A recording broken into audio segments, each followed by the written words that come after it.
Hi guys, എല്ലാവർക്കും സ്വാഗതം. നമ്മുടെ വീട്ടിലുള്ള ഐറ്റംസ് ഒക്കെ യൂസ് ചെയ്ത് എങ്ങനെയാണ് ഒരു ഫോട്ടോ ഫ്രെയിം ചെയ്ത് എടുക്കുക എന്നുള്ളതാണ് ഇന്നത്തെ വീഡിയോയിൽ കാണിക്കാനായിട്ട് പോണത്. ഈ ഒരു പെയിൻറ്റിങ് ഞാൻ ഇന്നലെ രാത്രി ഇന്ന് വരച്ചതാട്ടോ. കുറേ നാളായിട്ട് ആഗ്രഹിക്കണു ഇങ്ങനെ പറഞ്ഞാൽ ചെയ്ത് നോക്കണമെന്ന്. ഇന്നലെ ഇവരെല്ലാവരും ഉറങ്ങിക്കഴിഞ്ഞപ്പോൾ എനിക്കൊരു തോന്നൽ ഒന്ന് വരയ്ക്കാമെന്ന്. അങ്ങനെ ഇരുന്ന് വരച്ചതാണ്. ഒരുപാട് സമയം എടുത്തു ചെയ്തെടുക്കാനായിട്ട്. ആദ്യം തന്നെ പെൻസിൽ യൂസ് ചെയ്ത് വരച്ച് മാച്ച് അങ്ങനെ വരച്ചൊക്കെ ഒന്ന് ശരിയായി കഴിഞ്ഞപ്പോൾ പിന്നെ പെയിൻറ്റ് ചെയ്ത് കൊടുക്കുകയാണ് ചെയ്തിട്ടുള്ളത്. ആക്രിലിക് പെയിൻ്റാണ് യൂസ് ചെയ്തിട്ടുള്ളത്. വരച്ച് കഴിഞ്ഞപ്പോൾ എനിക്ക് നല്ല ഇഷ്ടമായിട്ടോ. കാരണം ഞാൻ വിചാരിച്ചേക്കാട്ടും നന്നായിട്ട് ഇത് വന്നിട്ടുണ്ട്. പിന്നെ കാത്തിരിക്കാനൊന്നും ക്ഷമയില്ലാത്ത കാരണം വേഗം ഇത് ചുവരിലൊന്ന് വെച്ച് കാണാനായിട്ട് ഭയങ്കര ആഗ്രഹം. അപ്പോൾ നമുക്ക് വേഗം ഇതൊന്ന് ഫ്രെയിം ചെയ്തെടുക്കാം. ഫോട്ടോ ഫ്രെയിം ചെയ്യാനായിട്ട് ആദ്യം തന്നെ നമുക്ക് ആവശ്യമുള്ളത് കാർഡ്ബോർഡാണ്. കാർഡ്ബോർഡിൻ്റെ സൈസ് എങ്ങനെയാണെന്ന് വെച്ചാൽ നമ്മളുടെ ഫോട്ടോയുടെ നീളവും വീതിയും നമ്മൾ നോക്കാം. എന്നിട്ട് അതിനേക്കാളും 2 സെൻറ്റിമീറ്റർ നീളവും വീതിയും കൂടുതലായിട്ട് നമ്മൾ ഈ കാർഡ്ബോർഡ് കട്ട് ചെയ്തെടുക്കുക. അതായത് നമ്മുടെ കാർഡ്ബോർഡിൻ്റെ നടുക്കിൽ ഈ ഫോട്ടോ വെച്ച് കഴിഞ്ഞാൽ ചുറ്റും 1 സെൻറ്റിമീറ്റർ സ്പേസ് ഉണ്ടാവണം. ഈ 1 സെൻറ്റിമീറ്റർ എന്നുള്ളത് 1.5 2 സെൻറ്റിമീറ്റർ നമുക്ക് വേണമെങ്കിൽ എടുക്കാം കേട്ടോ. ഫ്രെയിമിന് വീതി കൂടുതൽ വേണമെന്നുള്ളവർക്ക് കൂടുതൽ സ്പേസ് എടുക്കാവുന്നതാണ്. ഇനി കാർഡ്ബോർഡിൻ്റെ ചുറ്റും അതുപോലെ തന്നെ നടുക്കിലും കുറച്ച് ഗ്ലൂ അപ്ലൈ ചെയ്ത് നടുക്കിലായിട്ട് നമ്മൾ ഈ ഒരു ഫോട്ടോ ഒട്ടിച്ചു കൊടുക്കുക. ഈ പെയിൻറ്റിങ് ചെയ്യുന്നതിൻ്റെ വീഡിയോ ഞാൻ എടുത്തില്ല കേട്ടോ. കാരണം ഒന്നാമത്തെ കാര്യം രാത്രി വീഡിയോ എടുക്കാറില്ല, വെളിച്ചം കുറവാണ്. അതുകൊണ്ട് തന്നെ പിന്നെയുള്ള കാര്യം എന്താ പറയുക, വീഡിയോ ചെയ്യാനുള്ള എല്ലാ സെറ്റപ്പും ചെയ്ത് വരുമ്പോഴേക്കും പിന്നെ വരയ്ക്കാനുള്ള മൂടൊക്കെ പോയിട്ടുണ്ടാവും. അപ്പോൾ പിന്നെ അതിനെ പറ്റിയൊന്നും ആലോചിച്ചില്ല. വരയ്ക്കാൻ തോന്നിയപ്പോൾ വേഗം പോയിരുന്ന് അങ്ങോട്ട് വരയ്ക്കുകയാണ് ചെയ്തത്. അപ്പോൾ നിങ്ങൾ പറയണം കേട്ടോ, ഇത് നിങ്ങൾക്ക് ഇഷ്ടമായോ എന്നുള്ള കാര്യം നിങ്ങൾ കമൻറ്റ് ചെയ്ത് പറയണേ. ഇത് പൊട്ടിച്ച് കഴിഞ്ഞിട്ടുണ്ട്. ഇനി ഇത് കുറച്ച് സമയം നമുക്ക് മാറ്റി വയ്ക്കാം. ബാക്കിയുള്ള കാര്യങ്ങളൊക്കെ ചെയ്തെടുക്കാം. അടുത്തതായിട്ട് നമുക്ക് ചെയ്യാനുള്ളത് പേപ്പർ റോൾസ് ഉണ്ടാക്കിയെടുക്കണം. അതിനായിട്ട് ന്യൂസ് പേപ്പർ വേണമെങ്കിൽ എടുക്കാം, മാഗസീൻ്റെ പേപ്പേഴ്സ് എടുക്കാം. ഞാനിവിടെ മാഗസീൻ്റെ ഒരു ഷീറ്റ് പേപ്പർ കട്ട് ചെയ്ത് അങ്ങോട്ട് എടുത്തിരിക്കുകയാണ്. ഇനി ഇത് റോൾ ചെയ്തെടുക്കാനായിട്ട് നമുക്ക് ഈർക്കിലോ അല്ലെങ്കിൽ ബാംബൂ സ്റ്റിക്കാണ് ഞാനിവിടെ എടുത്തിട്ടുള്ളത്. അങ്ങനെ എന്തെങ്കിലും ഒരു സ്റ്റിക്ക് എടുക്കുക. എന്നിട്ട് നമ്മൾ റോൾ ചെയ്തെടുക്കുക. ഇതാ ഇതുപോലെ കറക്റ്റായിട്ട് ആ കോർണറിൽ വെച്ച് കൊടുക്കുക. എന്നിട്ട് കൈ വെച്ചിട്ട് നമ്മളിത് റോൾ ചെയ്ത് കൊടുക്കുക. റോൾ ചെയ്യുമ്പോൾ നമ്മൾ ആ സ്റ്റിക്കിൻ്റെ നടുക്കിലായിട്ട് ഇതുപോലെ കൈവച്ച് റോൾ ചെയ്ത് കൊടുക്കുക കേട്ടോ. താഴെ മാത്രം പിടിച്ചിട്ട് റോൾ ചെയ്യുകയാണെന്നുണ്ടെങ്കിൽ നമുക്ക് കറക്റ്റായിട്ട് കിട്ടില്ല. നമ്മളിപ്പോൾ ആദ്യമായിട്ടൊക്കെ ട്രൈ ചെയ്യുകയാണെന്നുണ്ടെങ്കിൽ നമുക്ക് ചിലപ്പോൾ ശരിയാവില്ല. 1-2 പ്രാവശ്യം ട്രൈ ചെയ്ത് കഴിഞ്ഞാൽ കറക്റ്റായിട്ട് നമുക്ക് കിട്ടും. ഇതിൻ്റെ ഒരു കാര്യം ശ്രദ്ധിക്കാനുള്ളത് എന്താണെന്ന് വെച്ചാൽ ഇങ്ങനെ റോൾ ചെയ്തെടുക്കുമ്പോൾ മേലെയും താഴെയും എല്ലാം ഒരേ ലെവലിലുള്ള റോളാണ് നമുക്ക് ആവശ്യമുള്ളത്. ചിലപ്പോൾ നമ്മൾ റോൾ ചെയ്തെടുക്കുമ്പോൾ താഴെ ചിലപ്പോൾ വീതി കൂടും, അല്ലെങ്കിൽ മേലെ വീതി കൂടും, അങ്ങനെയൊക്കെ എന്തെങ്കിലും പ്രശ്നങ്ങളുണ്ടാവും. പക്ഷേ അത് കെയർ ചെയ്ത് നമ്മൾ റോൾ ചെയ്തെടുക്കുക. ഒരേ സൈസിലുള്ളതാണ് നമുക്ക് ആവശ്യമുള്ളത്. ഇനി ലാസ്റ്റ് വരുന്ന ഈ ഒരു ഭാഗത്തായിട്ട് ഗ്ലൂ അപ്ലൈ ചെയ്ത് നമ്മൾ ഒട്ടിച്ചു കൊടുക്കാം. അതിനുശേഷം നമ്മൾ ഉള്ളിൽ വെച്ചിട്ടുള്ള ആ സ്റ്റിക്ക് ഉണ്ടല്ലോ, അത് താഴേന്ന് ഇങ്ങനെ വലിച്ച് പുറത്തേക്ക് എടുക്കാം. ഈ രീതിയിലുള്ള 12 പേപ്പർ റോൾസാണ് ഞാനിവിടെ എടുത്തിട്ടുള്ളത്. നമുക്ക് വീതി കൂടുതൽ വേണമെന്നുണ്ടെങ്കിൽ കൂടുതൽ എണ്ണം എടുക്കാം കേട്ടോ. ഇതിൻ്റെ ഇപ്പോൾ ഒരു സൈഡിൽ ഞാൻ 3 പേപ്പർ റോൾസാണ് ഒട്ടിച്ചു കൊടുക്കാനായിട്ട് പോണത്. ഏറ്റവും പുറത്ത് ഒട്ടിക്കുന്നത് ഇതുപോലെ കാർഡ്ബോർഡിൻ്റെ സൈഡിലായിട്ട് വേണം നമ്മൾ ഒട്ടിച്ചു കൊടുക്കാനായിട്ട്. അതായത് നമ്മളിപ്പോൾ ഈ ഫോട്ടോ ഫ്രെയിം ചെയ്തൊക്കെ വെച്ച് കഴിഞ്ഞാൽ സൈഡിൽ നിന്ന് നോക്കുമ്പോൾ നമുക്ക് കാർഡ്ബോർഡൊന്നും കാണാനായിട്ട് പാടില്ല. നമ്മൾ ഈ ഒരു ഫ്രെയിം മാത്രമേ കാണാൻ പാടുള്ളൂ. അപ്പോൾ ആ രീതിയിൽ വേണം നമ്മൾ ഒട്ടിച്ചു കൊടുക്കാനായിട്ട്. ഇനി ഏറ്റവും പ്രധാനപ്പെട്ട ഒരു കാര്യമാണ് ചെയ്യാനുള്ളത്. ഇത് നമുക്ക് കട്ട് ചെയ്തെടുക്കണം, ഈ പേപ്പർ റോൾസ്.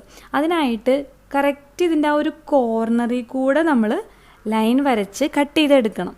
എങ്കിൽ മാത്രമാണ് നമ്മൾ ഉദ്ദേശിച്ച പോലെ പെർഫെക്റ്റായിട്ട് ഇത് കിട്ടണം എന്നുണ്ടെങ്കിൽ ആ രീതിയിൽ ചെയ്താൽ മാത്രമേ പറ്റുള്ളൂ.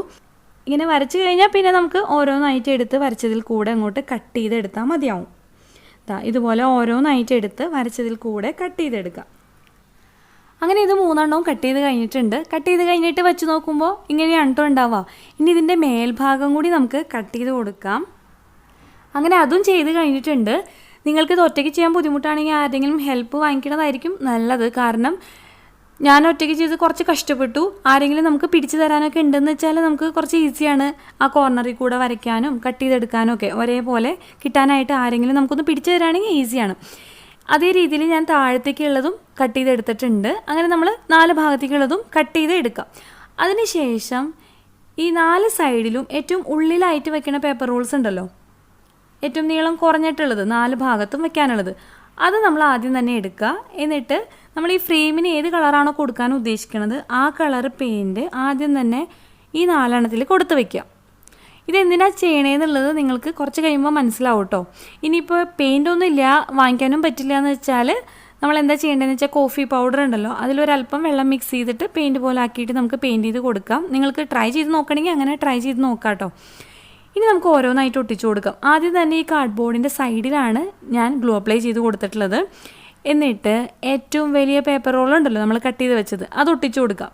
ഒട്ടിക്കുമ്പോൾ നമ്മൾ ശ്രദ്ധിച്ച് ഒട്ടിക്കുക. നമ്മൾ കട്ട് ചെയ്ത ആ ഒരു ഭാഗമൊക്കെ കറക്റ്റായിട്ട് വച്ചിട്ട് വേണം നമ്മൾ ഒട്ടിച്ചു കൊടുക്കാനായിട്ട്.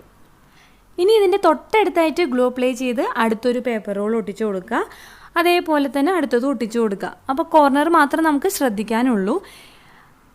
ഇതേ രീതിയിൽ നമ്മൾ ചുറ്റും ഗ്ലൂ അപ്ലൈ ചെയ്ത് ഓരോരോ പേപ്പർ റോൾസായിട്ട് ഒട്ടിച്ചു കൊടുക്കുക. അതപ്പോൾ ഞാൻ കാണിക്കണില്ല, നമ്മൾ കോർണറിൻ്റെ ഭാഗത്ത് മാത്രം ഒന്ന് ശ്രദ്ധിച്ച് കഴിഞ്ഞാൽ നല്ല ഭംഗിയായിട്ട് തന്നെ നമുക്കിത് കിട്ടും. കുറച്ച് സമയം നമ്മളൊന്ന് പ്രസ് ചെയ്ത് പിടിച്ച് വെക്കുകയാണെന്നുണ്ടെങ്കിൽ കൂടുതൽ നല്ലതാണ്. ഞാനിവിടെ എന്താ ചെയ്തതെന്ന് വെച്ചാൽ റബ്ബർ ബാൻഡ് ഇട്ട് വെക്കുകയാണ് ചെയ്തിട്ടുള്ളത്. ഇതുപോലെ ചുറ്റും 4 റബ്ബർ ബാൻഡ് ഇട്ട് വെച്ചു. അപ്പോൾ പിന്നെ കൈവച്ച് ഇങ്ങനെ പിടിച്ചിരിക്കേണ്ട ആവശ്യമില്ലല്ലോ. കോർണറൊക്കെ നന്നായിട്ട് ചേർന്നിരിക്കുകയും ചെയ്യും.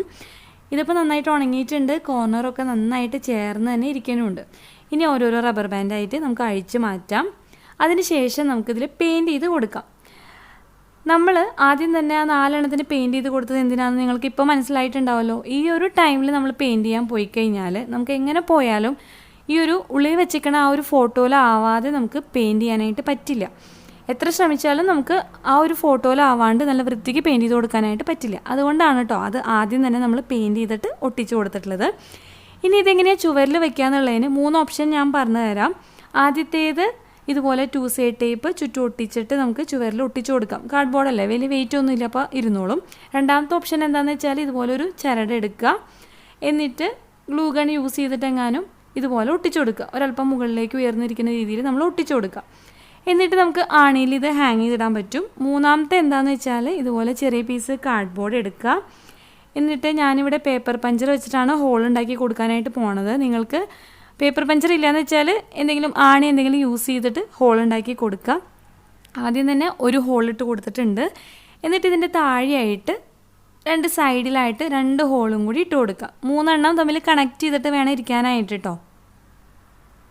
ഇതാ ഒരെണ്ണം ഇട്ട് കൊടുത്തിട്ടുണ്ട്. ഇനി ഒരെണ്ണം കൂടി മറ്റേ സൈഡിലായിട്ടും കൂടി ഇട്ട് കൊടുക്കുക. ഇതേപോലെ 3 ഹോളും കൂടി കണക്ട് ചെയ്തിട്ട് ഇങ്ങനെ വേണം നമ്മൾ ഇട്ട് കൊടുക്കാനായിട്ട്. അതിനുശേഷം ഇതിൻ്റെ ബാക്കിൽ നടുക്കിലായിട്ട് മുകൾ ഭാഗത്ത് നടുക്കിലായിട്ട് ഞാനിവിടെ ഗ്ലൂ ഗൺ യൂസ് ചെയ്ത് ഒട്ടിച്ചു കൊടുക്കുകയാണ്. ഗ്ലൂ ഗണൊന്നും വേണമെന്നില്ലേ, സാധാരണ പേപ്പർ ഒട്ടണ ഏത് ഗ്ലൂ വെച്ചിട്ട് ഒട്ടിച്ചാലും മതി. ഇതുപോലെ നടുക്കിലായിട്ട് ഒട്ടിച്ചു കൊടുക്കുക. ഇനി നമുക്കിത് ചുവരിൽ ആണി അടിച്ചിട്ട് ഹാങ് ചെയ്തിടാം. അങ്ങനെ ഞാനിത് ചുവരിൽ വെച്ചിട്ടുണ്ട്. അപ്പോൾ നിങ്ങൾക്ക് ഇഷ്ടമായെങ്കിൽ നിങ്ങൾ പറയുക കേട്ടോ. ലൈക്ക് ചെയ്യുക, ഇപ്പോൾ തന്നെ കമൻറ്റ് ചെയ്യുക. അതുപോലെ നിങ്ങളുടെ ഫ്രണ്ട്സിനൊക്കെ ഒന്ന് ഷെയർ ചെയ്ത് കൊടുക്കുക. ചാനൽ സബ്സ്ക്രൈബ് ചെയ്യാത്തവരുണ്ടെങ്കിൽ ഒന്ന് വേഗം സബ്സ്ക്രൈബ് ചെയ്യുക. ആർട്ട് ആൻഡ് ക്രാഫ്റ്റ് ഒക്കെ ഇഷ്ടമുള്ള ആൾക്കാരാണ് നിങ്ങളെന്ന് വെച്ചാൽ എന്തായാലും ഈ ചാനലിൽ നിങ്ങൾക്ക് ഇഷ്ടപ്പെട്ട കാര്യങ്ങളൊക്കെ ഉണ്ടാവും. അപ്പോൾ ഞാൻ ഒന്ന് പോവാണ്, വേറെ വീഡിയോ ആയിട്ട് വരാം. വീഡിയോ കണ്ടിരുന്ന എല്ലാവർക്കും താങ്ക്